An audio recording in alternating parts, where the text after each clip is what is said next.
Bismillahirrahmanirrahim wa sallallahu ala Sayyidina Muhammadin wa ala alihi wa sahbihi wa sallam. Peace and love. It feels like a year since I sat here and since we've spoken. And it's actually been 6 weeks. But in the 2 years that we've been doing the Travelers podcast, me and BK1, we only missed 1 week. And that was just because of a contract thing. We were trying to get settled on the terms for this new sponsor that we were bringing on. That's when BetterHelp came on as a sponsor. And we had the episode ready to go. It's just we had built it in for that to be the launch of the partnership with them. And we still were ironing some things out. So we had to miss 1 week just because of that. But in 2 years and 100 episodes, we've been here every single week for you. And you've been here every single week for us. So I want to start at the outset by apologizing for taking a break. Not that there's anything wrong with taking a break. I think rest is part of work. I think human beings need to take breaks. We need a reset. Sometimes we need to re-energize. Sometimes we need to stop talking and just listen for a while. We just need to be with ourselves for a while. I do think it's important to not be a public person all the time. But ideally, the way to conduct oneself in a relationship is that if you're going to make a change, communicate that. And I didn't plan on taking this break, and so I didn't communicate it. So I just want to apologize from the outset and thank you for being here and let you know that we have no plans to discontinue the podcast. We have absolutely every intention to continue the podcast. We love doing this podcast. And we've got some amazing guests coming up and some things to talk about that are really beautiful. But I want to give you a little bit of background for why we took this break and why it came when it did. Not to excuse it, but just to explain it, just to give the context for it. So as you know, if you were listening before the new year, I was on tour. I did about a 6 or 7 week run in the States after living in Istanbul for 3 years. And I've done tours in the States, but this one was different. I was with a different group of people, and the circumstances were just different. And honestly, it was a really successful tour. I learned so much from being on that tour. It also was really challenging in a lot of ways that were very good. It was challenging in really good ways for the most part. And not only, physically or whatever, but I also had things going on in my life and in my career that made it really challenging. And some of that I talked about. And some of it was personal. And so I didn't necessarily, open all the way up about it. But so I came back from the tour, and while I was on that run, my body just held up so amazingly well. My energy was high. I was in really peak kind of physical condition for myself and my own journey. If you listen to this, I'm on a 3-year kind of like reset of the way that I live my life. Like I'm not on a diet. I'm not on I'm in a 3-year reset that really was inspired by not wanting to be fat anymore, but then also Dr. Ebony, who is a food relationship coach and a trained, licensed professional mental health worker. We have an episode with her. A lot of people skipped it, but I would really go back and check that episode out. She really is the one that really framed it for me, that if you have this big goal, like I'm trying to lose, my initial goal was to lose 65 pounds. I was trying to get back to, it was like, you just have to set a goal somehow. So I said, man, the weight that I was when I met my wife, right before my album came out, that I'm trying to get back to that weight. For so many years, I haven't been an athletic person. And so I didn't even know. I didn't know how much I was supposed to weigh. Most of my adult life, I wasn't even weighing myself. I didn't have any kind of guidelines for what I ate, except I didn't eat pork. And then at some point I started eating only halal meat. And so that did something. And then there were a few years where some people were talking to me about, the keto thing and plant-based. And I just tried different things. And finally, when I moved to Istanbul, I met a person who's become a dear friend of mine. We're actually about to board a plane in a few hours and go to London together. I'm going to shout out my man. His name is Ahmed Fahmy. His brother is a well-known Islamic scholar. And his sister is a social justice activist and a professor. And he just comes from an amazing family, and he's an amazing man.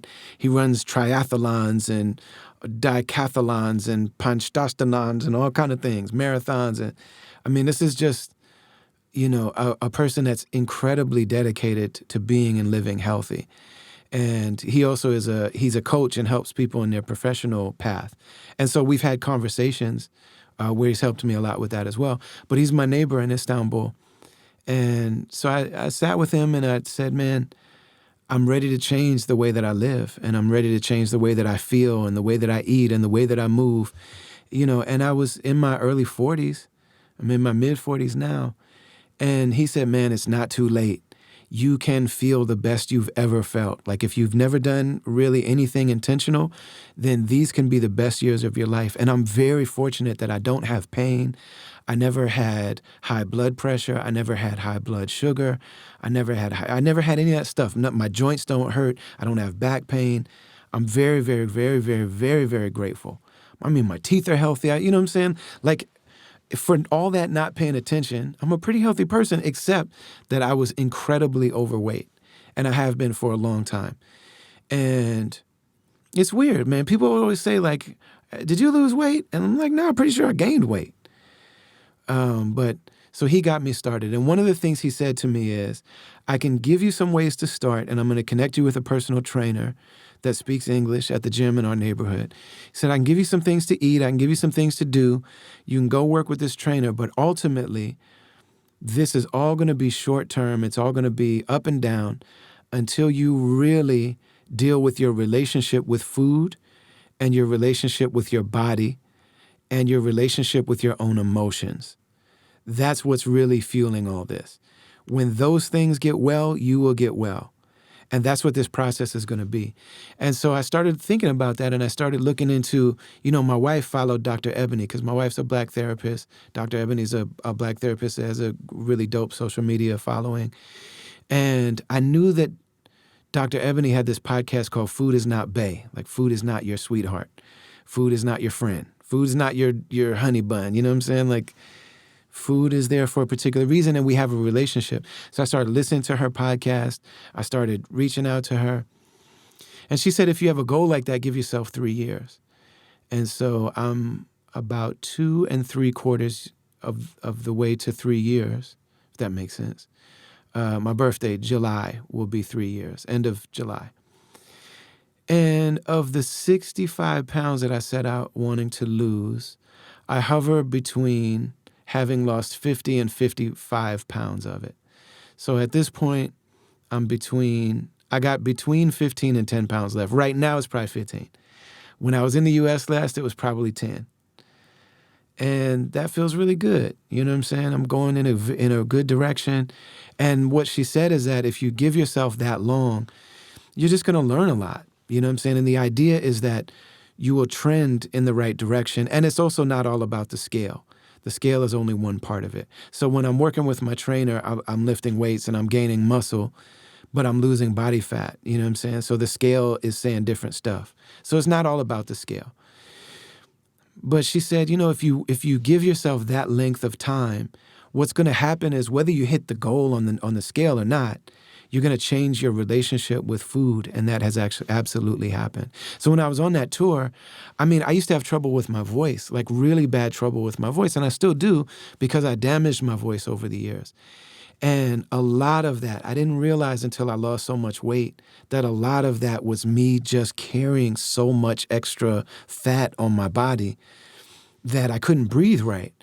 And your voice is a combination of, it's mostly your diaphragmatic breathing. It's mostly your breathing is what fuels our voice and really gives our voices energy. But then it comes up and it comes through our throat and our nose and our head and our chest and all that stuff. The voice is a mixture of all of that. And so because of the fact that I was carrying so much weight, it was so hard for me. I was working my body, my heart, and my breathing were working so hard. And I'm an old school rapidy rap, old head, I'm a dude that I got a lot of bars and I'm not rapping over my vocals. Like I'm saying every word of every song. You know what I'm saying? And there's nobody on stage. I'm doing an hour plus every single night. That's a lot to ask of your vocal cords, but especially if you're like 70, 80 pounds overweight. And I'm probably more than that. Like realistically, I was trying to get, you know what I'm saying? I was trying to get to a certain weight that honestly on paper is still more than I should weigh for my height. But I remember that weight and I remember it felt good. So that's just the goal that I set. And so I just realized being that overweight was putting such a strain, like so much, like, when your computer starts breathing heavy and you're just like, man, I can't open my programs. And you know what I'm saying? That's what was happening. So I was I was requiring too much of my throat, and I was tightening my vocal cords and tightening my throat. And that's what was really hurting my voice. So once I lost the weight, I started getting on tour, and it's like, yeah, I still have permanent damage to my vocal cords. That's true. And I need to be well, I need to be healthy. But if I'm healthy, my voice is fine. I can get out here and move. I can perform. I felt great. You know what I'm saying? I was performing at a high level. I just felt amazing. And, so I got done with the tour, but I wasn't sleeping a whole lot. I wasn't resting the way that I wanted to. And I came back from the tour and I got really sick. The jet lag kicked in. And I got really sick. I was out for like 2 weeks, and finally my wife had to tell me, like, you need to go to the hospital. Like, you got to go and see what's up with some antibiotics or something. So I did. And they gave me antibiotics, and, after a while I started feeling better. But then we shifted gears into this new album. So I'm recording this on Thursday night. I leave in a few hours to go to London. Me and my man Ahmed are going to see our mutual friend Amir Rahman, who's one of my dearest friends, incredible political comedian. He's got a joint called Reverse Racism. If you look it up, Dave Chappelle called this thing the Rosetta Stone of political humor. He's amazing. He's really dope. He's not for everybody. You know what I mean? He definitely has a very radical political point of view. If that's not your thing, you might not enjoy him. You might not like him. He actually might really bother you. And that's cool. That's fine. You know what I'm saying? A lot of the art that I love is like that. But man, I just know with everything going on in the world, like this guy, he's been gone for a minute, for years. And he's coming back doing a week of shows in London. And he's our neighbor also here in Üsküdar in Istanbul. So me and my man Ahmed are going to go see his last couple nights of shows. I'm so excited. So I'm recording this Thursday night. Friday, we drop a new single. I'm so nervous and man, I'm so grateful too. We're dropping a single called Ottomans, and we're announcing a new album called Love and Service. The way that this thing came about is just such a beautiful story. So, right when we moved to Istanbul, it was really traumatic. Leaving Minneapolis, leaving our house, it's just like, where do you begin the story? But Minneapolis literally was on fire. There was I don't like the word cancel culture, but there was a cancel culture thing happening in the music community that I was in. I was in the process of going out on my own and not being on Rhymesayers anymore in terms of how I do my business. Musically, that's a family that I'm forever part of. I'll never be without them. They'll never be without me. I just spent an hour on the phone with Ant. I love those people, you know what I'm saying? But business-wise, it wasn't good. And when I left Minneapolis in the middle of the pandemic with no shows, I was broke as hell. My wife is a mental health professional, but she does community mental health. You don't do that for the money. Honestly, the student loans are greater than the amount of money she makes because she works for an agency, you know what I'm saying? And it's just what it is. So we left our house, and it was really traumatic and very difficult and heartbreaking. We came to Istanbul, Turkey with the idea of starting a new life. And before that, I spent about a week in Yellow Springs, Ohio, where Dave Chappelle had Chappelle Summer Camp during the height of the pandemic. Nobody could be around each other. Everything was quarantined. And Chappelle, no matter what you think of him, I love him very much. And I don't have to agree with everything everybody says for me to love them and recognize their importance. I feel like if somebody is really trying to speak the truth as they understand it, they're going to say some things that not everybody agrees with, even their friends, even people that normally rock with them. That's what I come from. I'm from that, and so there are very few people that I agree with every single thing they say. But Chappelle is an amazing human being. He's an incredible artist, and he's known for being incredibly generous. And so he built this situation in Yellow Springs, Ohio, where there was a team with a COVID test, and you would come in, and he created like an artist bubble. So all these artists were flying in from all over the country and around the world. People were coming and hanging out. They were recording the Midnight Miracle podcast. Some comedians, a number of my comedian friends were like living there. People like went there and like just got an apartment or got an Airbnb long term or something like that. So Mo Amer was there, Donnell Rollins was there, Michelle Wolf was there, Azhar Usman came in and out, Amir Suleiman came in and out. All these incredible people. My man David Banner was there while I was there. Really incredible, beautiful situation. Common was there. Yassine Bey was checking in from, he lives abroad. And Yassine Bey, so that time when I was like, man, I don't know what's going on in my city. I don't know what's going on in my creative community. I'm extremely broke. I don't know if my career is over. I don't know if my life is over. So many people felt that way, and I did too. And I was like, I don't know what to do. And I went to that environment, and Chappelle created this situation where there's outdoor shows at this, and so, we go and they do these outdoor shows, and he would just call me up on stage, and he would give like an introduction of me that just thinking about it makes me want to cry, because it was such a low moment. And like so many of the people that I look up to the most artistically, Pharoah Monch and Black Thought and, Questlove and, Common, and that's the group of artists that I wanted to be down with. Like if I could have chosen the cohort I would have been in, that's who I wanted to be with. And now I'm friends with those people. I still have never, been accepted by that listener group. So the hip hop world doesn't see me as being in that space, but that's what I wanted to join. I'm very happy who I ended up with. I ended up with Slug and Merce and A$AP Rock and, Open Mike Eagle. And I'm very happy with who I ended up with. Sage Francis, all these people. Immortal Technique. I love these people. Chino XL. The list goes on. And then there are some people that kind of weave in between worlds. And I've done some of that too. But I was with the people who them of like validating me meant the most to me. It really meant a lot to me. And in that moment, I needed it more than anything. And Yassine Bey is somebody that, I just, and I'd already connected with so many of my heroes. But, if it comes to like a Chuck D or Rakim, those are people that have mentored me. But those are that's a different stratosphere. Like those are superheroes. Those people will never be my peers, no matter how good I am, no matter how nice they are to me, no matter how much. Me and Chuck D are a lot alike as people. Our birthdays are a couple days apart. His wife told me all the time, you and Chuck are so much alike. Like you're the same dude. And that means a lot. And as men, he's a generation older than me. But as men, we can both be men. But as artists, it's like, no, you are forever Chuck D. And you accept me and you validate me and you work with me.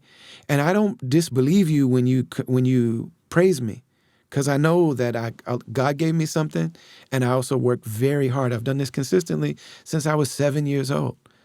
So like, yeah, I'm nice. I know that. I'm very good at this. Live and recording and writing and making albums, alhamdulillah, I'm very good. But, in terms of like, who did I want to be my peers? It was Black Thought, Pharoah Monch, Yassine Bey. Those are the guys I wanted to be my peers. And now, like I said, as artists, they are that, but I haven't had the impact in that world the way that I would have liked to. And so being with them was that way. But Yassine Bey is one of the people, most deaf, that has had the greatest impact. One of the people that's had one of the greatest impact on me. And we've become very close friends. And he was one of the people, matter of fact, the main one, that said, you're bigger than America. You don't have to be in America just because you always have been somewhere. He's associated with Brooklyn, like the way that Jay-Z is. It's like Yasin is from Brooklyn. Biggie is from Brooklyn. You know what I mean? Jay-Z is from Brooklyn. These people, that's where they're from. Merce is from L.A. Merce is from South Central. Slug is from South Minneapolis. You know, but for Yasin to be out of the country for so long, you know, when Dave left and went out of the country, it was inspired by Yasin. And Yasin said, man, you don't have to be in America. You know, Allah created you and you've been in a certain circumstance. You've been in a certain role. You've seen yourself away. That's not how it has to be. And I love him so much for that, because there's certain people that when they say something, it means something to you. It means extra because of who they are in the world, but then also who they are to you. And so we brought our family to Istanbul, me and my wife. She studied out here. And, you know, she came and did like a knowledge retreat, like a summer knowledge retreat, where you come, these amazing people, Imam Zaid Shakir, Sheikh Hamza Yusuf, like these people, they get these English-speaking teachers and English-speaking Muslims, and they go to a place, a destination in the Muslim world, and they post up for like a month. And every waking moment of every day, you're worshiping and studying and worshiping and studying and fasting and praying and studying and studying and studying and studying. And they basically give you, if you don't have a chance to go study Islamic sciences, they give you the roadmap and they give you enough of a sense of what that is so that you can continue on your own course of study. So my wife did that back in 2014 in the summer. And she came back and she said, you should be in Istanbul. You should live in Istanbul someday. That place is perfect for you, which is so loving, you know, for her to be in that place. And she's away from the kids and, you know, she's doing her thing. And she made friends and all this kind of stuff. She did her thing. She got to be away. And as a mom, that was her first time being away. We didn't have the two little ones yet. And so the two older kids were old enough, you know what I mean? And I was home. I made sure I didn't have shows. I think I went to a gathering actually while she was gone. Minister Farrakhan held a private gathering that I went to. And so some friends watched the babies for like 2 nights. And me and Amir Suleiman went with Minister Farrakhan to this private gathering around the time of Mike Brown and all of that stuff. So my wife comes back, she said, someday we're going to live in Istanbul. We thought she meant when we were retired. But it's like, yo, in the middle of this pandemic, I can't do shows anyway. You know, she's doing her online therapy stuff with her clients, but that's online anyway. So why not? And so, you know, we moved here. And almost immediately, it was one of the first few days that we actually got in our new apartment. I'm just on Instagram and I saw Paris, one of the great, like, revolutionary, radical MCs. Paris, he posted a new video and song. And it was this like lo-fi sounding kind of song and beat. And it had like a animated video that wasn't like a computer generated lyric video. Like it had a real soulfulness to it. And so I read the thing and I hit up Paris. I was like, yo, this is ill. And I found out that the guy who did it, it was going by Unjust Few on Instagram. The E is a 3. Unjust Few. So I went and I started scrolling through and I'm like, yo, this dude is a beat maker and he's ill. Like he makes these like, lo-fi isn't the word, but it's like these analog sounding, really warm, traditional sounding beats. And there's also all this animated, illustrated stuff. So I hit him up and I'm just like, yo, who are you? Like, you're incredible. And he responded to me and he's like, yo, I live in San Francisco, or he lived in Oakland, sorry. You'll never make that mistake. He lived in the town for 15 years. He lived in the Bay. He went out there to work with hieroglyphics, and that's what he did. He also works in the advertising world. He's got a really prominent position in the advertising world. But he says, I'm an animator, illustrator, and I make beats on the ASR-10. Now, anybody knows the ASR-10 sampler, I mean, that thing is my favorite machine in the world. My whole career is made on that machine. That's what Ant uses. I worked with Jake One. That's what Jake One uses. Evidence goes back and forth. Evidence and Alchemist go back and forth between MPC and ASR-10. So some of Secrets and Escape with Alchemist was made on the MPC, but most of that record was also made on the ASR-10. in Sonic. It's this keyboard, this like big, thick keyboard. It's got a very like warm sound to it. Kanye uses it, RZA uses it, like a lot of my favorite producers. It just has this beautiful, like if you sample a real life vinyl record and you do the EQs kind of nice and run it into an ASR-10, and then you do the volume boost thing that the ASR-10 does, you're already winning. It just sounds beautiful off the top. It sounds amazing. But this guy Unjust, his name is Justin. So he says, I'm a big fan. He's like, I'm originally from Ohio. And he's like, I'm actually moving back to Yellow Springs. I'm going to move to Yellow Springs. I said, oh man, I just came from Yellow Springs. And he was going to the Bay. Now, we found out about Turkey because I stayed in the Bay for years as well.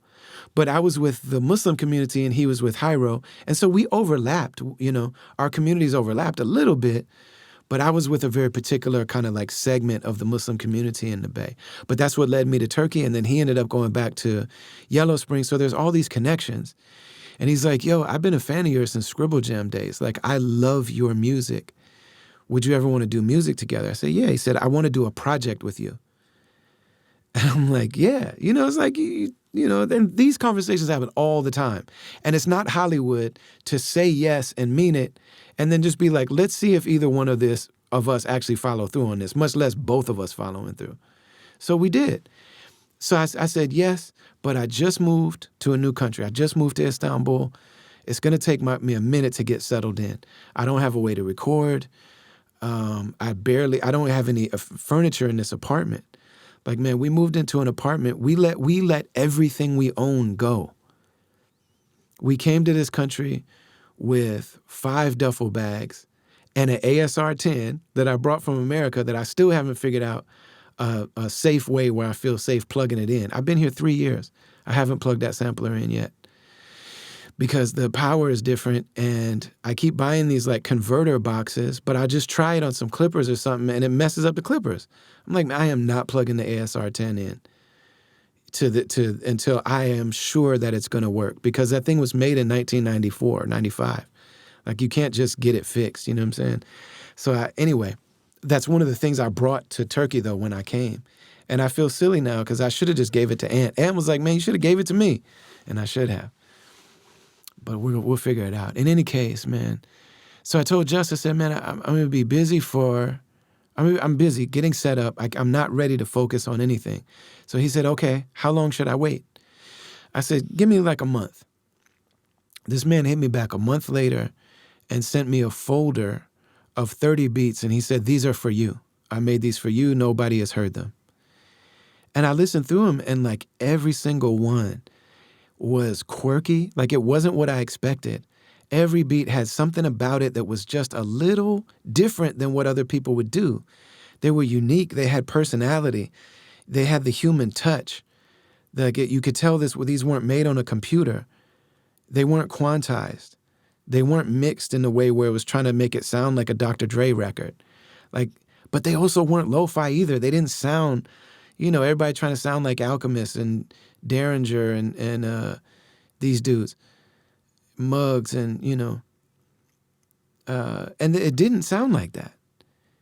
You know what I'm saying? It had its own unique sound, and everything, and also every single one of the beats, whether I particularly loved the beat or not, it was unique. It had a real personal touch to it, and it made me feel something.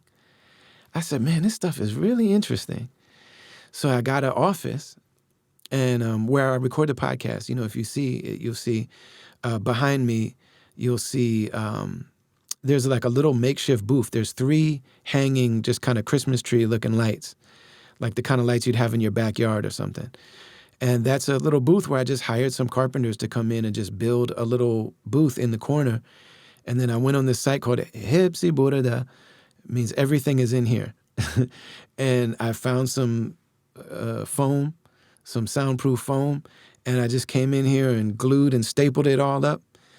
And I came in and I made our first song together. And we ended up just talking a lot and making a lot of music. And we became really dear friends. And, he left the Bay. I left Minneapolis. He went back to Yellow Springs. I had just come from Yellow Springs, came to Istanbul, and we ended up just really talking through what it was like. And we became friends that counseled each other. And making these songs was a therapeutic kind of thing to me. And I think the second or third song I made was about cancel culture. And it's called Love and Service. And it really is about, what are we really doing here? Like, what is this thing really? It's all love and service. If not, then what's the purpose? And it was one of the songs in my career. Like, there's certain songs, there's certain topics that I live with my whole life. They're like one of the themes of my life. You know what I'm saying? And I have to make at least one song about them that's the definitive statement about either something that happened to me or something that I've experienced or a feeling I have. So, I am married to a survivor of sexual violence who now is a therapist that helps survivors of sexual violence. There's got to be a song about that. And if it takes me 15, 20 years, I'm going to have to figure out how to deliver that song. And so that song is Baby Girl. My father and grandfather died of suicide. There's got to be a song about that. It can't be corny. It's got to be right. It's got to sound the way I feel about it. Writing it has to heal my heart from what happened in my life. It's like that's the thing that really binds me to the people that listen to me. And no matter what they look like, no matter where they're from, I believe in our connection because I know that God gave me that song. And it had to be the exact, it healed me. I healed or knew that I was healed or was healing because I made that song about that thing. So I made a song about, being dehumanized for being albino as a little kid, picket fence. And there's a woman that talked to me and made me believe in myself and taught me about life. There's got to be a song about that. Picket fence, and it's got to sound like what it felt like. And writing it has to heal me and make me know that I'm healed. You know what I'm saying? There's a bunch of songs about my firstborn child, my son. There's a bunch of songs about him. There's a whole suite of songs about him. And he remains one of the main, that's my man. That's my dude. I got these daughters. I'm crazy about my daughters. But there's something about, this guy, man, he just really symbolizes something really important to me. So there's all these songs. So this cancel culture thing that we went through in the Twin Cities with the music scene was one of the most difficult and educational, and it was a spiritual crucible. It basically, it was a detachment from some of the things that spiritually, we got to detach from the material world. And in the material world, the dunya is what's called is what the Quran calls the material world of forms. And part of the detaching from the dunya is also people's opinion of us. That's part of the dunya to a certain extent. And so I walked around with this sense of notoriety. I was like a famous person in the Twin Cities. And for 15 years of my life, from 2007 until 2020, I couldn't leave my house without somebody stopping me and shaking and asking for a picture and crying and showing me my words tattooed on their body, or an elder who didn't even really know who I was, what exactly I did. It might be like a white grandmother from the suburbs, and she would be like, "Are you that Brother Ali?" "Yes, ma'am." "You do good for our community, and you keep doing it." "Yes, ma'am." People yelling out of cars and, paying for my meals, and, I take my daughter to the movies, and it's like, "Hey, it's on us." I'm like, "Aren't you going to get fired?" "No, it's on us. Your money's no good." Every time I left my house. And I mean, that's not something to start feeling attached to and entitled to. And, also a lifetime of work doing community organizing activism, a lifetime of work in the Muslim community, a lifetime of work, speaking truth and making music about the very subjects that people were speaking about on Twitter. And the whole music industry kind of got condemned, and particularly some people it really meant a lot to them to aim it at rhymesayers. And this was during the time when I was going on my own. So I didn't make the decisions about rhymesayers. I only made the decisions about what I did. And a lot of these things that people were like bringing forward, I had no idea these things were even happening. I didn't sign anybody. I didn't decide who got signed or who got dropped. I didn't decide their record deal. I didn't decide who was on Soundset. I didn't make decisions. And that was part of the difficulty I had with the label. It's like it was unclear. We never had contracts between us. We never negotiated. And so we had different understandings that I think were fluid over time about what's my role in this thing. There was a time when I thought I owned part of the label, and so I probably said that and carried it like that. So for people to think that, I get it. I thought that too. And then I just kind of discovered that, like, no, I don't own this label. I don't have shares of this label. I don't have profit sharing from this label. I didn't get paid from anybody else's career or any other events. I got paid for Brother Ali music and Brother Ali shows, and I really didn't also have a vote in what happened. And also my financial situation just wasn't working for me, and I tried to reshape it. And I just realized that, like, I have a vision for what it means to be Brother Ali, and I'm the only one that would make sense for. So as much as I love these people, and the artists are not the people that run the label, they're different people. So for as much as I love the people that run the label, and I do love them, and I don't think anybody meant anything but good, and everybody's dedicated their life to trying to do their version of good. I know that. But it's like, man, this isn't working for me, and what I think I need, I can't get here because I would be the only one that needs that. You know what I'm saying? And so they're not going to reshape this whole thing just for me. I wish they would, but they weren't going to do that. And so I said, and maybe that was the right decision for the whole collective. I don't know. But it just is what it is. And it wasn't working for me, so I decided to go on my own. And so nobody ever really aimed that thing at me specifically, but also nobody said I wasn't part of it. And the thing that hurt at that time was that for all of the things that I did over my years of being in that community and serving in that community, nobody thought to say, we don't mean Ali, right? Or let's also keep in mind that Ali has done some good things. Or, people that were jumping out and condemning me or condemning my, the crew of people that I'm associated with. Those are people very specifically that I helped, that always had access to me, that, are condemning me because other people did things with women that they shouldn't have done, that I didn't know about. Those were in their private moments. You know what I'm saying? I'm not a locker room talk dude. I got married on my second tour. I met my wife on my second tour. And, Slug also met his wife at that time. BK met his wife at that time. You know what I'm saying? So that was my experience with touring.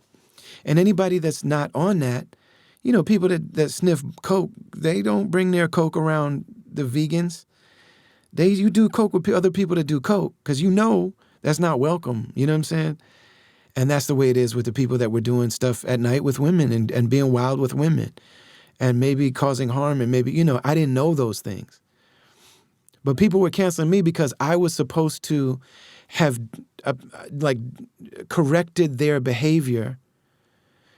But these are people who were aiming at me, that if they had questions about me, they were benefiting from me. They were taking my assistance. They were accepting my access that I was giving them to whatever I had. And they never asked me any questions. I never had a person say to me, hey, why did you do this? Or why did you support this? Or why don't you speak against it? Why don't you? None of that. And so that was tough. I mean, there were people that knew me and knew my family. My kids played with their kids. And they knew that we didn't have money. They knew that the pandemic was a real threat to our life. That was real for us too. And they were totally fine saying that people should boycott me. Not directly, but they were like, don't support them, our community. And so that was a thing, you know what I'm saying? And another layer of the whole thing is that what started it was women talking about the fact that they had been mistreated, which is a subject that really matters to me in my entire life. Like I said, that's one of the songs that I needed to make because of the fact that that has been such a subject in my life. And so I had to figure out how to make that song and how to, be that. And it was really a multi-layered kind of thing. And so I say all that to say that the second or third song that me and Just made together was the title track for this album, which is called Love and Service. In other words, I made one of the songs with this man that I cannot finish my life and career without making this song. And I made that with him. And I was like, okay, we are making a product. Love and Service is the name of the album. And then there's a story that happened to me that I've kind of told on this podcast, but I was able to tell the story of that. I made a song about that story in a way that I could not just say it, just talking. It's one of the beautiful things about songwriting. You can say things with a certain type of simplicity and grace, and there's just something about the meaning of writing it in a song that's really special. So there's multiple songs on this album that, like, man, I needed to make these songs. And, a couple of the people that the songs are about died during the process of making them. And in a lot of ways, this was a therapeutic thing for me, which my best work is always like that. And so not only that, but over the course of the couple years of me and Just talking to each other, like, we became dear friends. So then when and I knew that Just is Jewish. Like, I knew that. He'd married a Jewish woman, been on Birthright. He's a Jewish man. But I also knew that he really is about justice. His name Unjust is like he took that name as a really young person. It was a counterculture type of thing. It meant that, like, if the U.S. justice system, and like I allude to that in the song Ottomans we just released. You know what I'm saying? We all live with generational trauma, forefathers that raped enslaved mamas. That's our nation. We are a nation of people where the forefathers, some people's forefathers raped some people's great-great-grandmothers. That's America. We all live with generational trauma. Forefathers that raped enslaved mamas. They toss a robe around him and they call him Your Honor. He handing out sentences, no periods or commas, just public defenders, meaning the opposite of officers and public government offenders. On the day of judgment, Allah gonna remember. So all that stuff is working its way in. I knew that he was a person that was about justice. And he spoke about it in a way that's very rare. I've become friends with a bunch of white dudes since I've been making underground rap music. Before that, I didn't know white dudes. Not like that. And BK1 and Just are people that are really special in that regard. They just have a different kind of feel to them with regard to all of this stuff. And so I discovered, in October of this year, that Just is a very dedicated anti-Zionist Jewish brother. And, so we also have music on here about the empire and about what's happening, about the genocide that's taking place in Palestine, in occupied Palestine. And he works in the advertising industry, and he's Jewish, and Jewish people that stand up and tell the truth the same way. I'm telling you, to me, I keep track of white people that speak truth from within, that have a critique of the way that power and whiteness are used in the world. I keep track of that because that's something that has been very important to me since I was 7 years old, since I was a little kid. And so ever since then, I keep track of it. There's not a lot of white people that do it. And I appreciate when they do, but it's very rare. Of all of the white people that speak truth to power from within about the own reality of their community, nobody is more articulate and passionate than Jews. I've said that from the very beginning of what happened in October. That's the truth. And Just is one of those people. And they face major consequences in their families for doing that, and in their communities. And also, if they work in a space that's predominantly Jewish, just works in advertising. Like, there are very real potential consequences for him to say and post and support. And also, so we didn't start with this plan, but what we ended up with is an American Muslim and an American anti-Zionist Jewish brother making this album together that's about faith and spirituality and healing and wholeness and community. It's an album called Love and Service. And it didn't really come all the way into focus until I got back from the last tour. And since I was sick, I was like, you know what? I'm finishing this album. And the way that the last few pieces just fell into place, I'm very happy about this album that we're going to put out. April 26th is the day it comes out, inshallah. And so not only is it an album, it's an animated film. The same way that Just makes his music on the ASR-10, and it's human. You know, BK, who is our partner in all this stuff, he's like, man, this whole project has human smudges and fingerprints and spit and sweat and drool and blood. It's very funky. It's human. It's not polished, you know, but it's also not rushed either. It's very intentional. It sounds the way it sounds. It's not just thrown together. You know, I did a project called Brother Minister that I just mixed it myself. This is not that, you know what I mean? This project was mixed by some of the greats. It was mixed by Eddie Sancho and Kenny Siegel, and I did some of it myself. I ended up having to kind of like blend the mixing together to get the sound that we wanted, you know what I'm saying? I learned a lot about that too. But just also animated by hand, like hand-drawn, illustrated, animated music shorts or visual shorts that go along with every song. 13 songs, 40 minutes. It's a film. And this thing is ill. All of the videos are a different style. Each song he does a different style. No two are the same style. It's so crazy. So dope. Like I've always struggled with that. I'm partially blind. I didn't really, you know, I got a couple videos that I'm cool with, but I never felt like the visual medium was my forte. I always need help. So for this guy to come in and it's the same person making the beats that also did the visual, and then we had to trust it. We trusted each other so much. It's a genuine collaboration across the board because he made very basic skeleton beats, and then he sent me the beats and he just let me play around with his production like it was mine.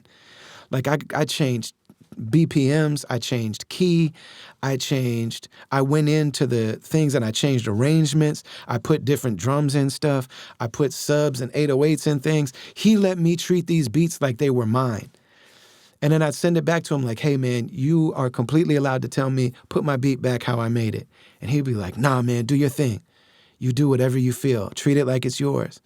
So then I made the songs and I turned them over to Just, and now he's illustrating them. He's creating visual representations of my words. But, you know, a lot of it is spiritual stuff that comes from my tradition. So it's like he is illustrating and like sometimes visually depicting stuff, not the way that I intended it. But I'm like, nah, you know what? Do you, man?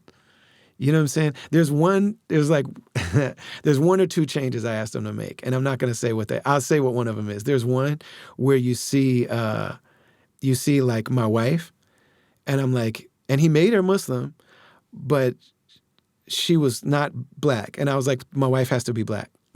You know what I'm saying? And then he made her very light skinned and my wife is brown skinned. I'm like, listen, man, this is a thing in my community. She can't be light skinned. She's got to be brown skinned. You know what I mean? But he got the hijab right. You know what I'm saying? I didn't have to say that. I saw there was a rapper one time that did a video it was a dope video, dope song, and there's a bunch of women in it wearing hijab. They're supposed to be Muslim women. And I know that this artist did this to honor us. But they weren't actually Muslim women. And so the way that these scarves were just placed on their bodies, it's like, every Muslim that I knew was just like, what is that? What the hell?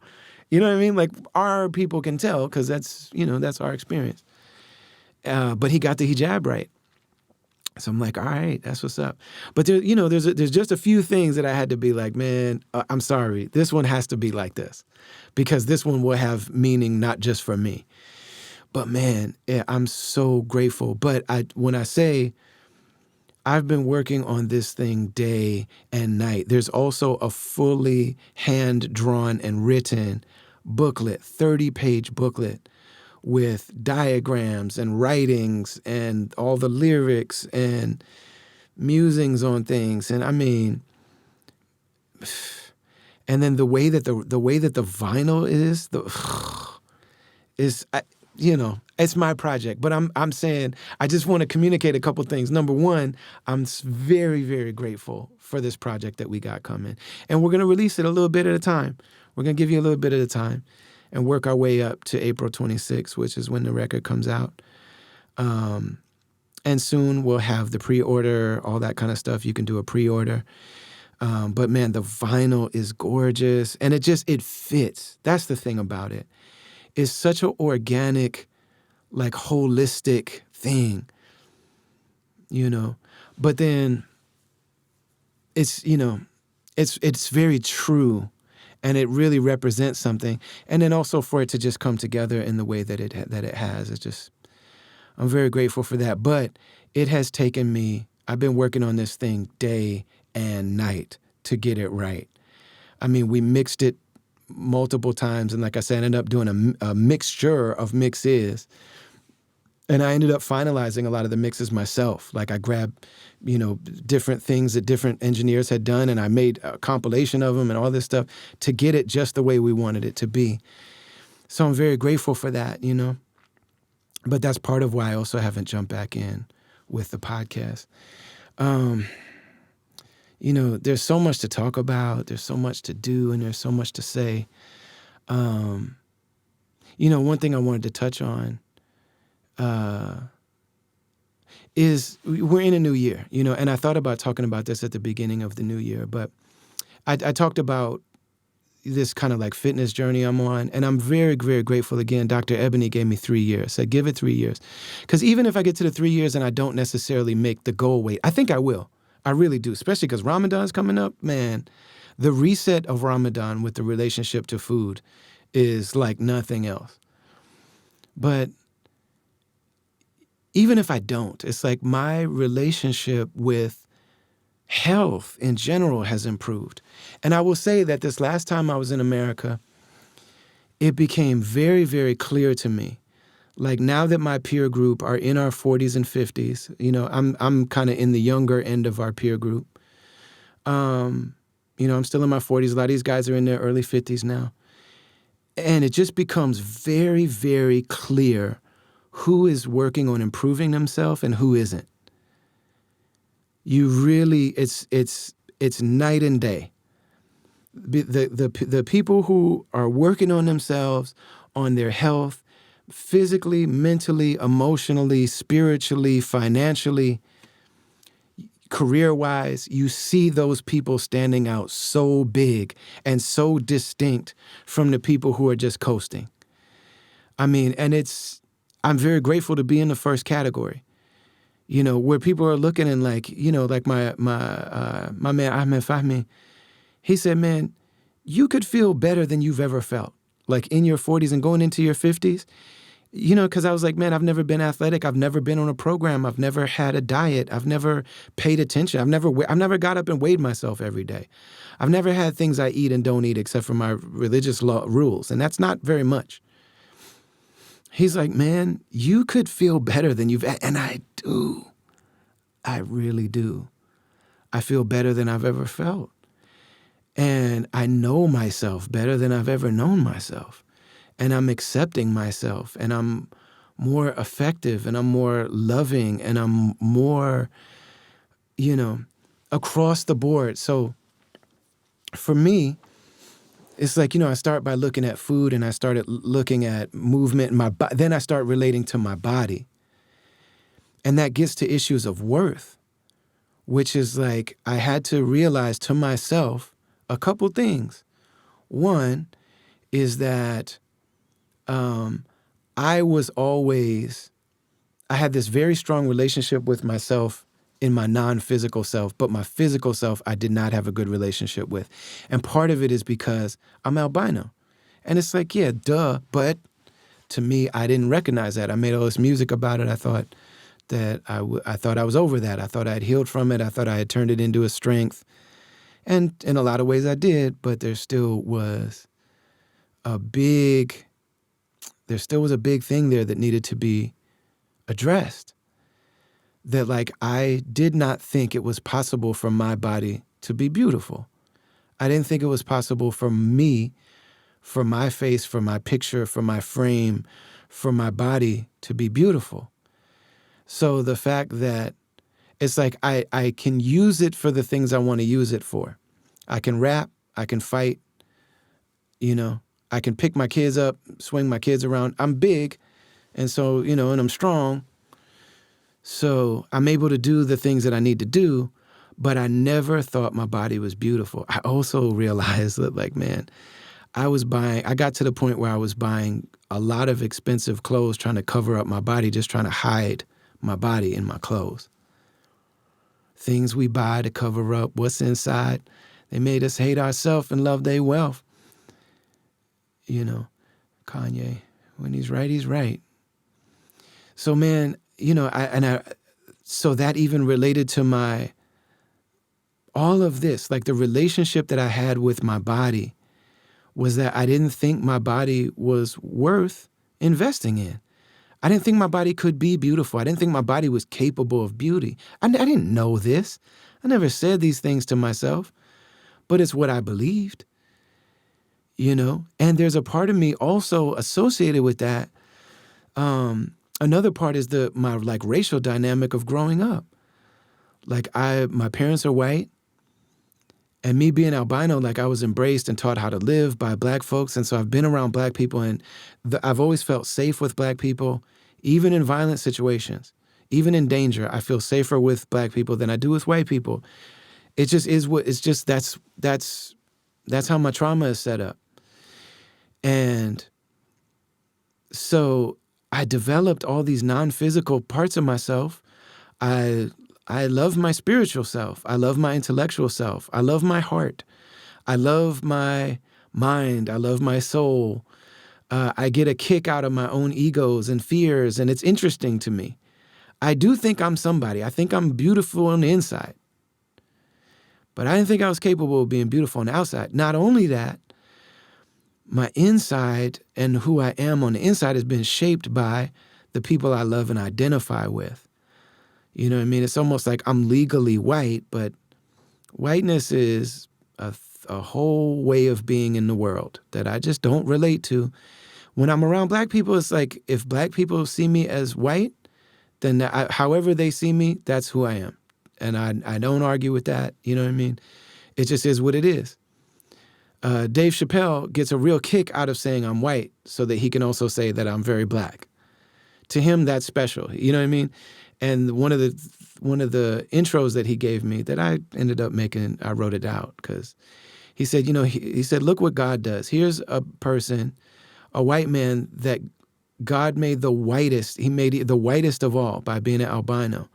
And they say he's legally blind, but somehow he sees us and he is of us.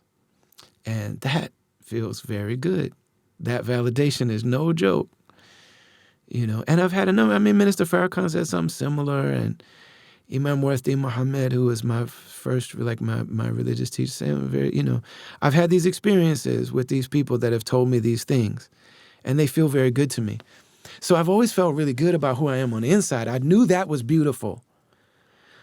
But also that that's connected to, and I can draw a direct line to the community I identify with, religiously, culturally, romantically, friendship, all this stuff, mentoring, and all these years of training, and that's all that. But my body was still connected to what I dislike in the world. My body is still connected to the legacy of white supremacy, the empire. And so, again, these aren't like thoughts that I'm having consciously. It's not like I'm writing this in my journal. I didn't know I thought these things. I didn't know I felt these things until I started having to really be with my body and connect with me, present with my body, and start thinking about and just really trying to marry the soul and the body, and now I'm in a different place with it, and it brought about also something that a pattern that I had in my relationships, because there was also this pattern in my relationships where I had unhealthy, imbalanced, the unsustainable relationships with people, especially certain profile. Like there was like a certain profile of people, normally like older Black men that are just a little bit older, not a generation, but they could just be 5 years older than me.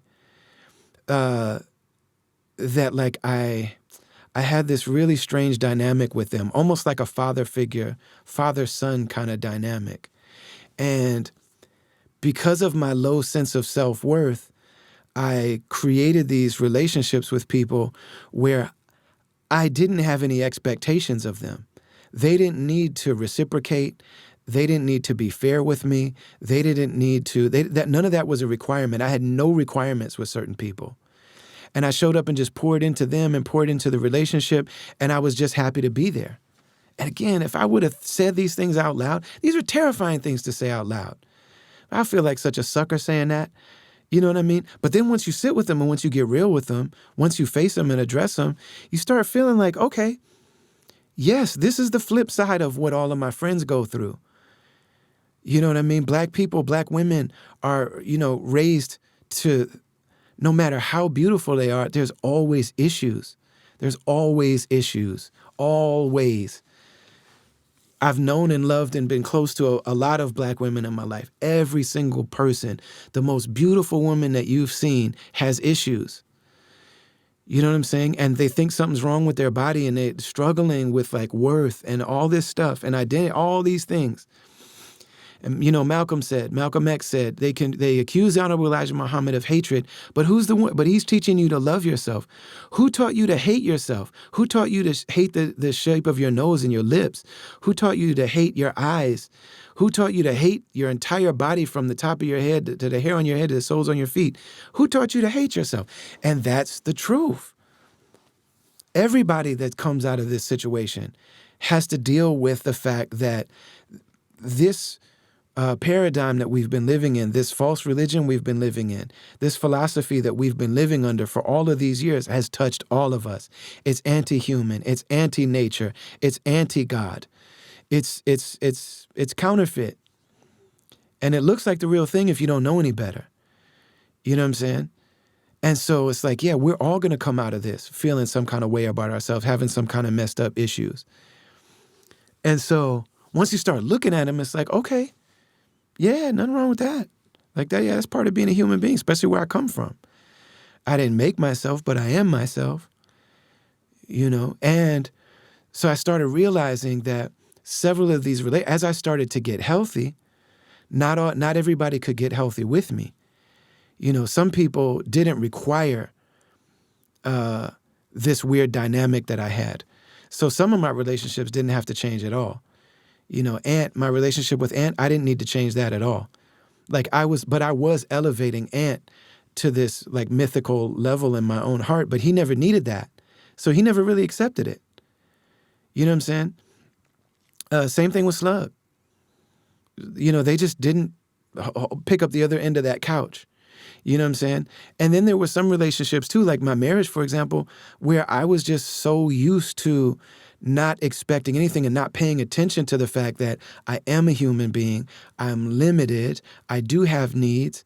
And I need to be in relationships that aren't necessarily transactional, but they got to be reciprocal because they have to be sustainable. So they just have to be healthy. So there was even stuff in my marriage that wasn't healthy. And so, man, me and my wife had tough conversations.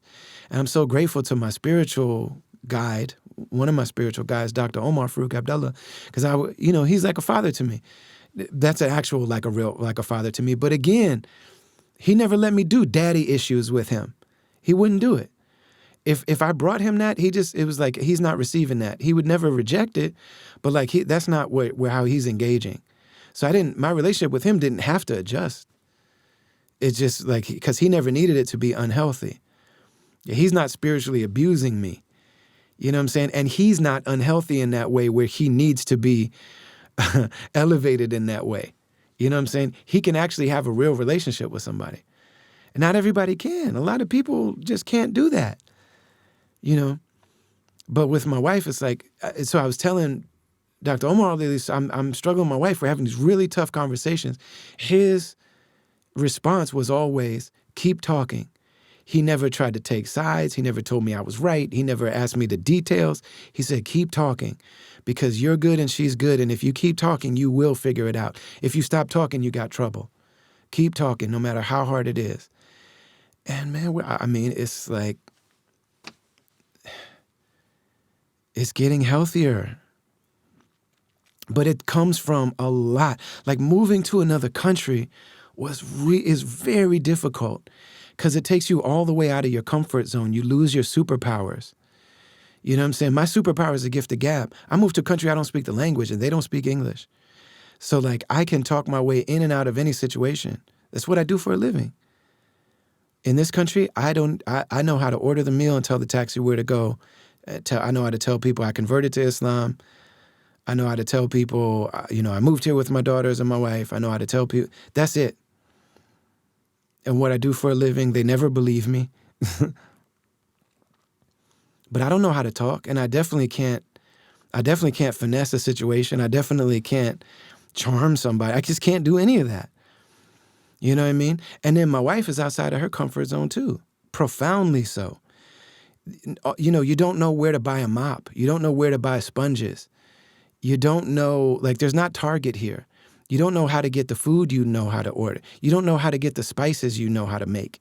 You can't get the ingredients for the food you cook. None of the measurements are the same. You don't know, like you can't get the things you're used to, how to get, I'm used to cooking on a certain type of pots. I can't get those. None of my recipes work. You know what I'm saying? Because it's all different measurements. And yeah, you can try to translate them. None of my electronics work here. You know what I'm saying? My clothes don't make sense here. Like, it's like you get out of your comfort zone, you're really sitting with yourself in a way that you're forced to look at yourself. And we were forced to look at our relationship in a way that we never were before. And so I just started realizing, like, man, these experiences I'm having are based on my relationship with myself. And, also being out of the comfort zone of being on that label. I was on that record label for 20 years. I started my career with them, and it wasn't ideal and it wasn't working. It certainly was not working for me for a long time. For a long time, it just wasn't a good situation for me. And like I said, we never put anything in paper. I never negotiated. What I thought our deal was is not what our deal was. It's not what I thought it was. And nobody ever told me that it's not what I thought it was. I just kind of discovered it by trying to make good on the things that I thought I owned part of it. I thought I had a vote in it. I thought I didn't. I learned by voicing opinions that's just like not even considered, not even considered. I learned that by, having certain things that I thought we were about, and then something different happens. And like now I'm aligned with something that I never planned to be aligned with. You know what I mean? I don't have the choice for like any of this stuff. There were statements written about, stuff that I straight up said, I don't like this statement. You know what I mean? I don't think it was fair for them to be accused of what they were accused of. I don't think that was fair at all. You know what I'm saying? But I also don't like the way that the response was either. And I didn't get to write it. And I said I don't like it. And it went out anyway. But that was I was already on my way. I was already stepping out into my own, And then when I tried to reshape things according to what I felt like my needs were, I realized I can't do that here. This isn't mine. I thought this was also mine. I thought I was part of building something that was also mine, and it's not. And I wasn't there from the beginning. I didn't put my money up. Those guys were already rhymesayers when I got there. I met them. They were already rhymesayers. It's not that they didn't wrong me. Nobody wronged me. Nobody lied to me. Nobody did me dirty. There's no tea. There's no scandal. It's just not what I thought it was. A bunch of well-intentioned people who all had different ideas about what we're doing, and we're all doing what we thought is best. And it also didn't work for me for a long time. And I went in there and poured my heart out, poured my guts out, cried and yelled and cussed and argued and begged and everything I could imagine, planned and proposed and everything I could imagine to do. And I couldn't reform it to be what I needed my own life and career to be. So I went and did my thing.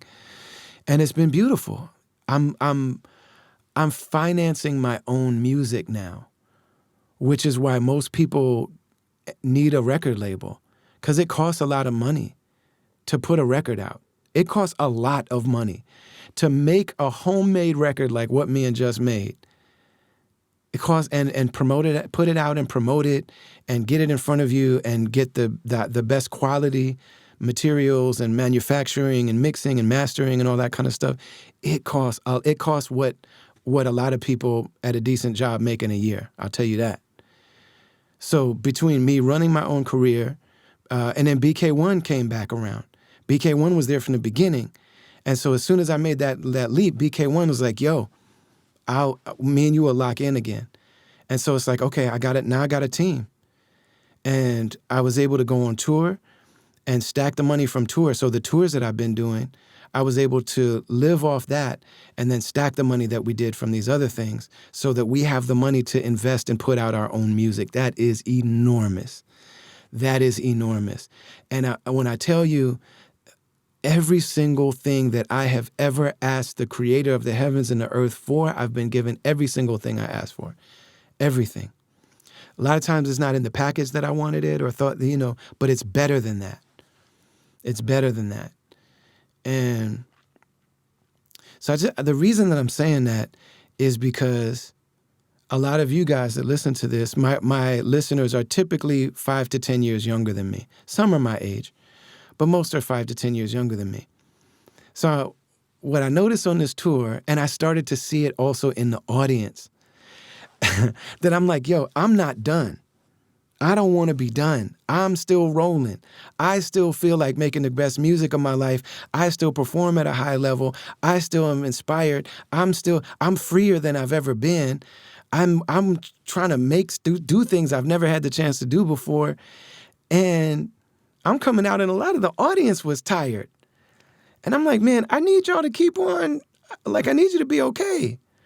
But more than that, I noticed that I think it's part of the season of life that we're in, but also the time that we live in. I think the pandemic also was a big shift for people. I think a lot of people either got really inspired by that or kind of gave up. And I understand giving up. I do. I really do.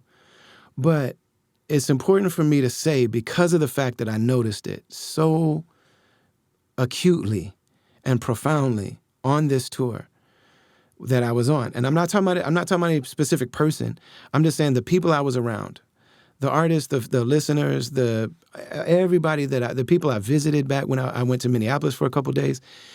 There's just such a huge difference between people who are still improving and working on themselves and the people who don't.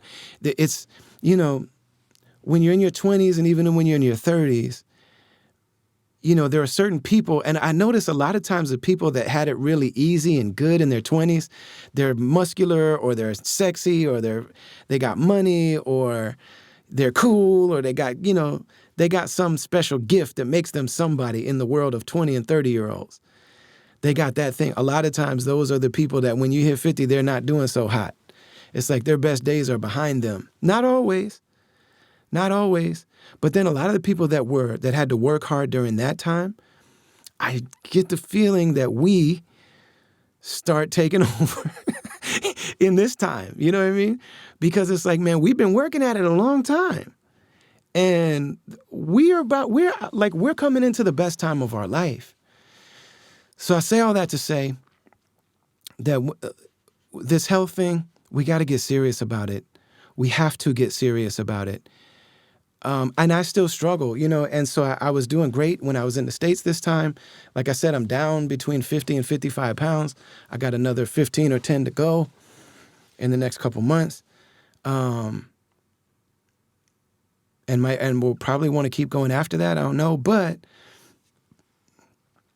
when I came back from the tour, I got sick and I lost my good habits and I fell off. But what I notice is even like me falling off now and not killing it, I am still living profoundly better and more healthy than I did before I started this journey.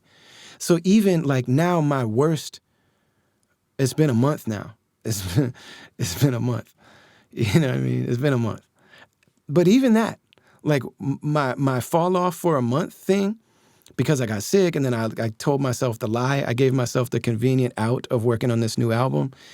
It's like, yeah, but I'm doing better in my fall off time than I used to when I was trying. Like where I'm at now, where I'm like, oh man, this isn't it. You know what I mean? I need to really get back on my square.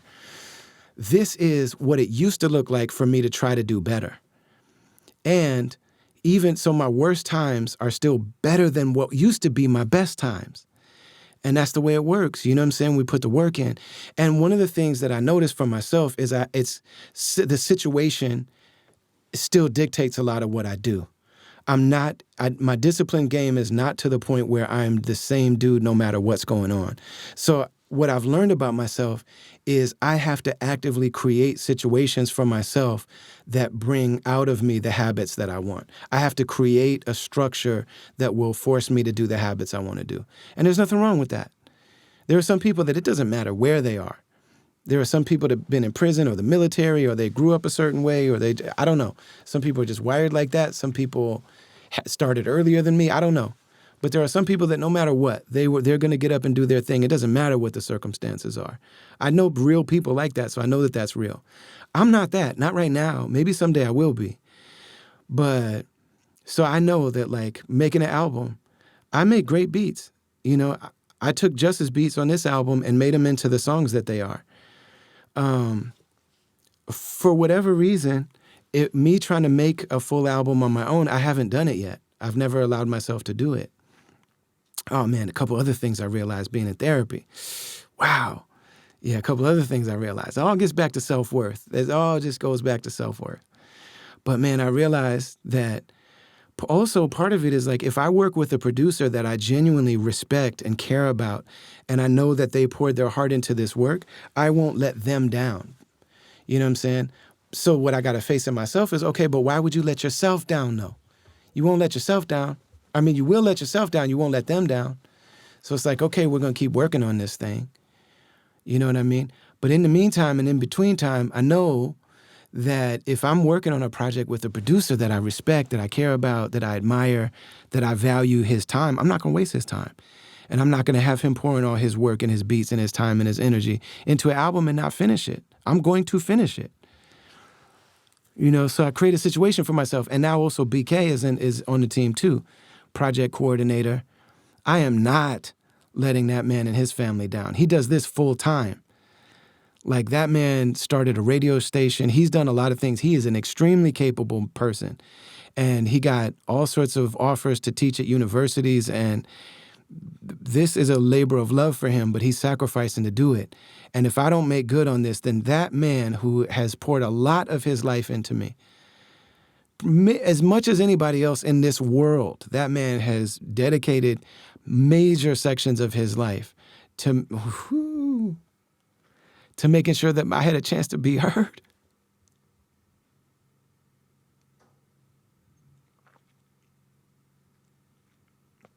And never cared about getting the spotlight. Never cared about getting the spotlight, even though he deserves so much of it. And he's also capable of doing his thing. He's a for real dope ass DJ. He's the real thing. Like if he wanted to have a career in DJing, he could. He did have a career in radio. And if he wanted to keep on doing that, I mean, he consulted for NPR. And they would hire him in a flash. Like he could be working with Terry Gross or like whatever. Like he's that dude. You know what I mean? No shortage of opportunities. And he's dedicating his life to this. And he's got kids and his wife is amazing. So I can't be messing around with his life. I got to make good on what I said I was going to do. And the same is true with working out. Like I have to put myself in situations where I have to walk my 10,000 steps, just got to do it. And in Istanbul, there's hills. So I could take cabs. Taking a cab is like $2 in Istanbul. I could do that. But it's like, man, if I make myself walk to the places I want to go, I know that I'll get 7,000 steps a day without even trying. And I'm going up and down these big hills. You know what I'm saying? And I sign up for the gym, and I have a trainer that I can afford, partially because I live in Istanbul. And again, with him, I mean, he's a real serious, great trainer. And I'm very fortunate that he speaks English. And he's also in his 40s, and, he trains me for me. Like the way that he relates to me is individual. He's not just running the same program he runs with everybody. And so same with him. I'm not going to let him down.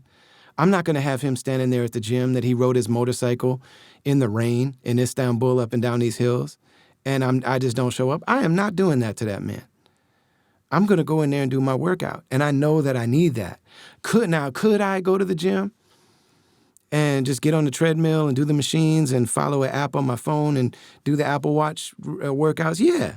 Will I? Probably not. Probably not. Probably won't do it. So creating a situation, same thing with therapy, man. There are people that I know who are really dedicated, really hardworking people. They got a lot of gifts, but now they're and it used to be cute when you're in your 20s and 30s to just drink your pain away and to not know how to talk about emotions and all this kind of stuff. I'm telling you, man, you start getting in your 40s and then the people that I know that are in their 50s and onward, it's not cute anymore.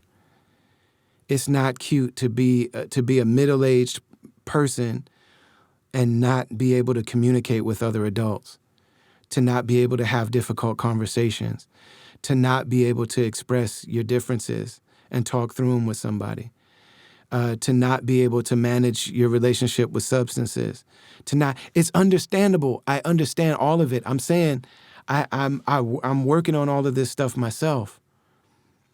But I'm saying, like, man, we have to get serious about these things. This is the time when we have to get serious about it. We can't keep playing games. The people that are working on it are entering the best years of their lives. The people who aren't are just waiting to die, and it's so sad. There's a couple of people that I was with, that I wouldn't be surprised if I get bad news about them. And it's hella sad, because it doesn't have to be like that. And it just is like, it's just like, man, we got to put ourselves in positions where we can be inspired. We got to get out of our comfort zone a little bit. You know what I'm saying? We got to create circumstances around ourselves. You know what I'm saying? I am a big proponent of therapy because I know what therapy's done for me. Like, I've done a lot of therapeutic things. You know what I'm saying? I'll give you an example. On this, there were certain things with this album that I was dragging my feet on. And I realized something about myself. I realized about myself that I always, at the end of an album, I deliver the song. So I get all the way to the end of Shadows in the Sun. Suddenly, last minute, here comes Forrest Whitaker. You know what I'm saying? At the very end, like the album's done. Suddenly, here's a mistake song. Oh, bloop. I get all the way to the end of Undisputed Truth, and suddenly here comes Truth Is. Truth is more, we want more. The anthem of the record. I get all the way to the end of, I don't know that it necessarily changed the album, but I got all the way to the end of the Us album, and there was stuff I added right at the last minute. And I did that on this one. And so I was talking to my therapist, like, why do I do that? And what I discovered in talking through it is that I don't believe I'm worthy of doing something that's just okay. But if you're an artist, that's what you do. You have to. Like, an artist has to make some mediocre mid music. They have to. They have to if they're going to be artists, because they got to try some things that don't come together. Every artist does. Every great artist got some mid-ass music. It's just true. Jay-Z has some songs that he just like are like, whoa, you missed the mark heavy on that one, sir. It's usually not his verses, but it's like he tried to do something and it didn't work out. But there it is. And the same is true with Prince, same is true with Michael Jackson, same is true with Nina Simone, same with everybody. Donny Hathaway, everybody's got joints that aren't great, even though they're great. Stevie Wonder, Luther Vandross. I'm just naming my favorites, you know what I mean? Everybody's got some stuff that's not exceptional. Quincy Jones. Everybody's got some stuff that's not their best stuff. But so what I realize about myself is I wait till the very last minute to deliver these things because then I don't have time to sit with whether or not it's good. I have no chance to judge it. So like I know I have to make Truth Is in order to finish the Undisputed Truth. I had the beat the whole time. Ant gave me the beat when we first started the album. But I was like, I don't have it yet. Oh, on the Us record, I did the song Us, the last song on the album. I end every show with it now. I did that last minute because I knew I needed to be great, but I wasn't sure if I could do it, and I couldn't live with trying to make something great that didn't work. So I waited until there was no time. So it's like the album's done. It's going to mastering in 2 days. Hold on. All right, everybody rush to the studio. I got something. There's no time to judge it. There's no time to sit with it. There's no time to really face myself because I didn't believe in myself enough to be mediocre. This weird perfectionist kind of thing. And so if there's something that, and then there's also a whole other area of like finishing this album that I had to face, and I talked through it with a therapist. You know what I'm saying? So physically, mentally, emotionally, spiritually, financially, I'm not saying these things because I'm on top. I'm not saying these things because I'm killing it. As I sit here right now, I'm like 40 pounds overweight, and that's after I lost 50. I'm just like, damn, I told my wife the other day, I was like, just one time I want to see my torso without fat on it.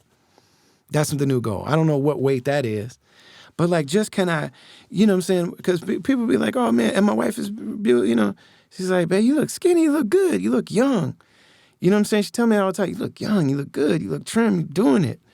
You know what I'm saying? You look good, And I believe her because she doesn't lie. She does not lie. She's not mean, but she won't lie. And so I'm like, man, and I feel that way most of the time. Sometimes I gain a little bit of weight back and I'm like, damn it, I gained all the weight back. And like, no, you lost 50 and you gained 5. Chill out. You know what I'm saying? Get over it. This is a tough patch. You just got to get back on, You got to get back to get it back together. But there are so many things that I learned in this particular part of the process, and they all come back to self-worth. But I was just telling my wife, like, my new thing now is, yes, I've lost weight, but I know that I can still squeeze fat on my torso. I just want to feel like what it's like for my torso to not have fat on it. Well, let's see. I'm not there, you know what I mean? I have never been like that. I don't know if I was like that at 7 years old. I can't remember ever not being fat. You know what I'm saying? But all I'm saying is there's a major difference between people that are working on it, people that, and in order to work on it, it starts with something spiritual. A lot of people don't identify that because religion and spirituality has become in the modern West, they have false universals. So the modern West, white man's world, whatever, is like our religion is the only religion that's ever been. Our science is the only science that's ever been. Our idea about nation states and gender and all this is the only truth there's ever been. And so when we reject those things, a lot of times we reject them, but we still keep the false universals. So we say, I don't believe in God. No, you just don't believe in a certain concept of God. I don't believe in this, or I don't believe in that. Well, we just, a lot of times, are adopting those false universals. We're just rejecting the version that we've been given, that we were convinced was the only version. But what I'm saying is, what we believe spiritually, just to be true about the nature of our own existence and the world we live in, Do we believe, like, it's a spiritual thing whether or not I have value? That is not material science, whether or not I have value, whether or not I'm worth work, whether or not if I put some effort in, the world I live in will respond. Do I have a relationship with reality? Do I have a relationship with truth? That relationship with truth is not based on physical science. That's spiritual. So, yes, also we should have some sort of spiritual work that we do. And you already know that, the religion of Islam is a big religion. So you may come across Muslims that'll insist on certain things that I don't necessarily vibe with. And it's not rules either. It's not different degrees of strictness. That's not what I'm talking about. I'm saying there are people that have a vision and version and understanding of the religion of Islam that doesn't mesh with mine. Completely, not completely. There are certain fundamentals that we will certainly share. And, we can live together and I identify with them. That's my family. But there's certain stuff that we don't identify with. But, if we don't have some sort of spiritual guide and some sort of spiritual system, then it's going to be almost impossible for us to know the difference between what's my soul saying and what's my ego saying. We lie to ourselves. Things feel good to us that are actually bad for us. Things feel bad to us that are actually exactly what we need. You know what I'm saying? When I first started, I started just by walking up and down the hills in Istanbul, and I started realizing, when I sweat and my heart beats fast and my breathe fast, I think I'm in crisis. This feels wrong to me because I've never worked out on purpose. You know what I'm saying? Like if I'm breathing hard and I'm sweating and my heart's going, I think something's wrong. I'm fighting. I'm like rapping and I'm trying to prove my worth. You know what I'm saying? Like something's going wrong. And I started realizing like, for me to sweat and breathe hard and my heart to beat hard on purpose is a new thing I'm going to have to learn. You know what I'm saying? And that's based on a certain relationship with truth that is not physical.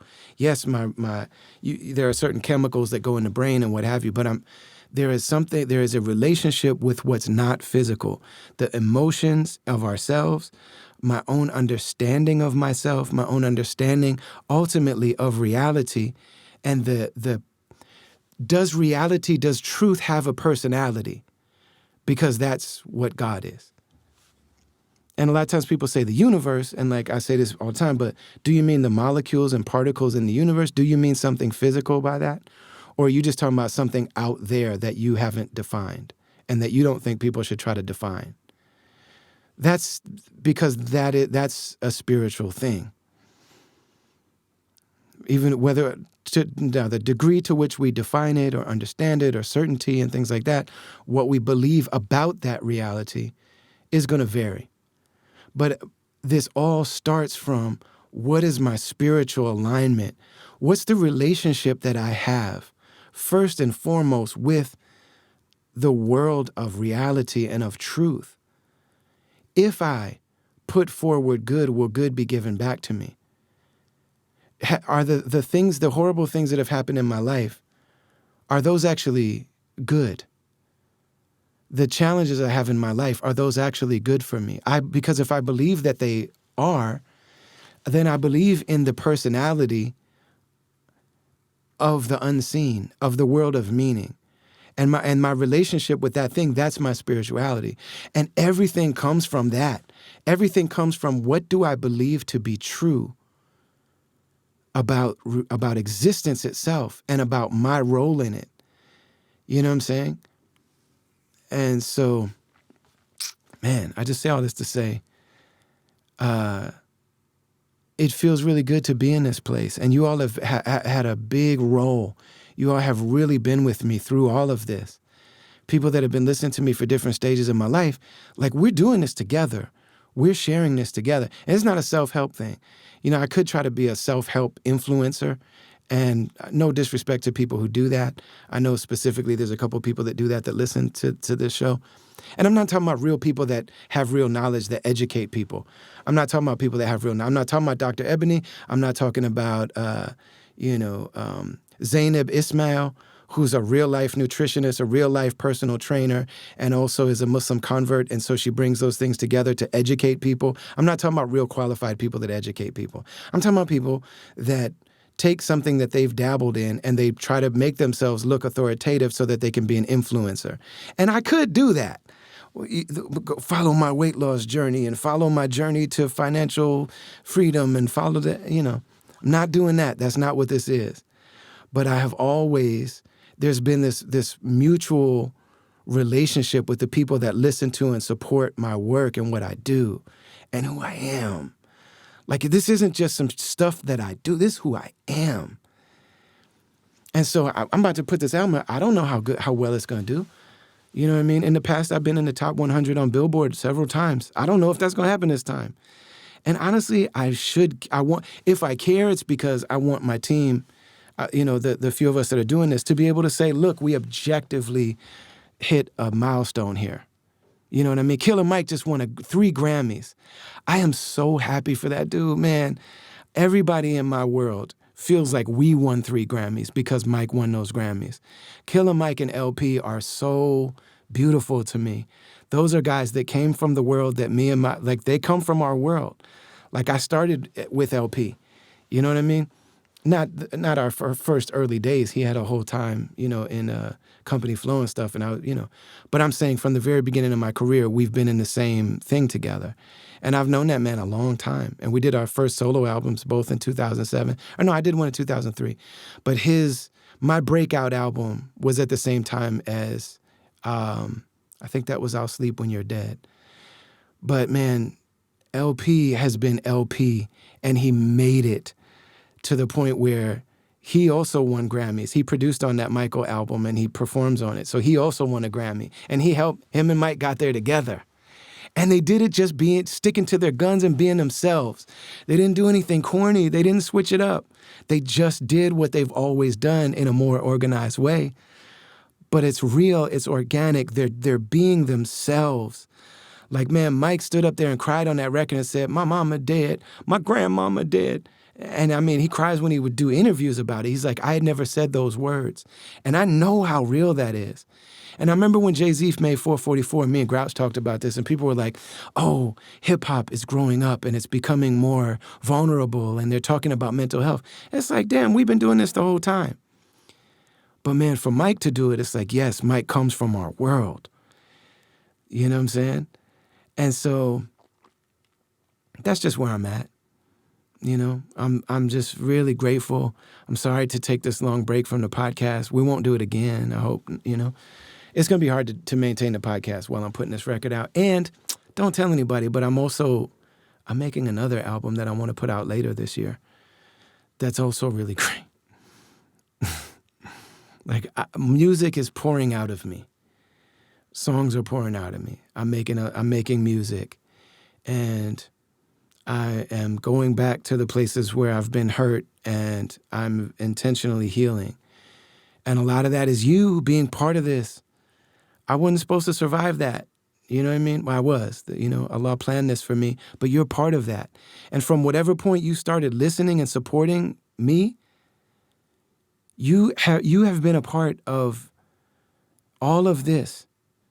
And I know that, and you know it. And people that don't know what we have, people that don't even know who's Brother Ali or like whatever, we've been talking about, we hired a publicist, and it's like, what shows do you want to get on? And there was somebody on a prominent show that didn't like me, and so I never got on that show before. They're not on that show anymore. I don't know why they didn't like me. They just didn't. They didn't like me from the early days. They used to, a person in a prominent media person in hip hop used to, whatever. That person didn't like me. They don't like me. But they're not on that platform anymore. And I was like, there are people that are aware that I exist, but they don't understand what we have. And it's not for them to understand. But you listening to this, and I was just listening to Merce's podcast. It's like, man, that is my real friend. That's my real brother. Our lives are forever connected to each other. And listening to him talk on his podcast, it's like, man, this is what we do. We live our lives and share our lives with the people who are part, like you listening to this that came to a show in 2002 or 2012 or 2022, whatever. If you just start listening, if this is your first time listening, Like, we're part of this thing together. And there are people that fake that. I've seen people pattern themselves. I won't name names, but there are people that pattern themselves after us. They saw us do this organically, and then they tried to recreate it. They just invented and manufactured the story that happened for all of us organically. They faked it, and then they became successful doing it. And it bothers them to this day because they know that they are a replica of something that happened with us. This is real. This is very, very real. So I'm saying this whole thing has been about exploring ourselves, expressing ourselves together. And the degree to which it's successful is because of that. And I'm in this space where I'm realizing this is a very key moment for us in the season of life that a lot of us are in. We owe it to ourselves, to our families, to our children, to the world of meaning that brought us into existence. We owe it to ourselves to try to improve ourselves, to invest in ourselves, to create, in areas where we're weak, to try to create opportunities for us to be strong and to improve and to move forward. Doesn't mean that there's something wrong with us how we are. You know what I'm saying? If you're fat and addicted and, you know what I'm saying, whatever. Doesn't mean there's something wrong with that. That world is set up like that. The world is set up to make us that. But we owe it to ourselves and we owe it to each other. We really owe it to each other to get serious about all this stuff that we've been playing games with. That porn addiction, that food addiction, that wasting money thing, you know, that staying out of world affairs thing, that working that job that we hate, that whatever it is for each of us, we deserve it to ourselves to get serious about this stuff. So I love you. I can't wait to share new music with you. My wife is calling me, so that's a good sign to wrap it up. I love you all. See you next week. Go hit the new music. Run it up, run it up, run it up. Love you a lot. Assalamu alaikum wa rahmatullahi wa barakatuh.